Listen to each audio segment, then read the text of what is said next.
My primary farm, which half of it is financed by FCS Financial, is 300 acres.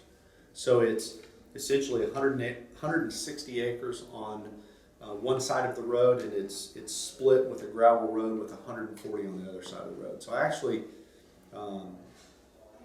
like that because it gives me the flexibility to access it different ways. So I've got 300 acres altogether, and then about 2 miles away I have 40 acres, and that's where I house my Morton building, all my machinery, and so that's the area where I take my kids so that they can tear everything up and not scare all my wildlife.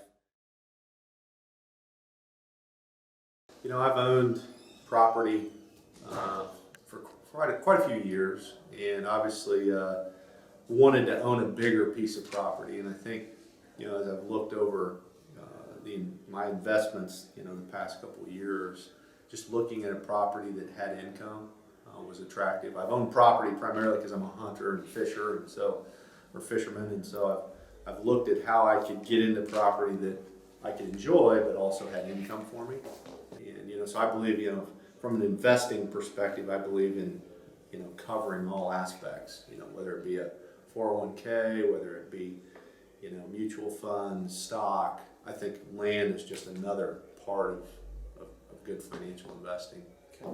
I'm obviously not a farmer full time. I'm in corporate America, so a lot of this type of activity is highly beneficial to me from a tax perspective.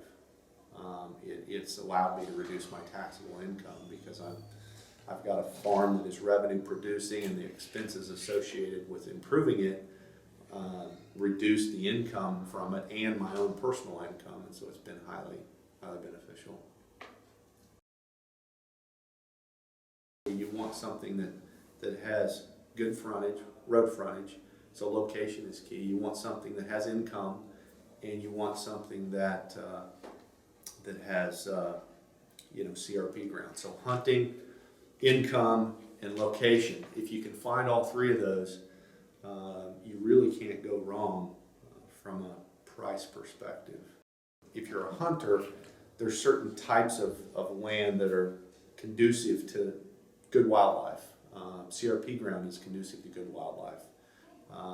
Timber is conducive to good wildlife. And so looking at these properties, having a healthy mix of both of those, again, it's back to being a desirable property.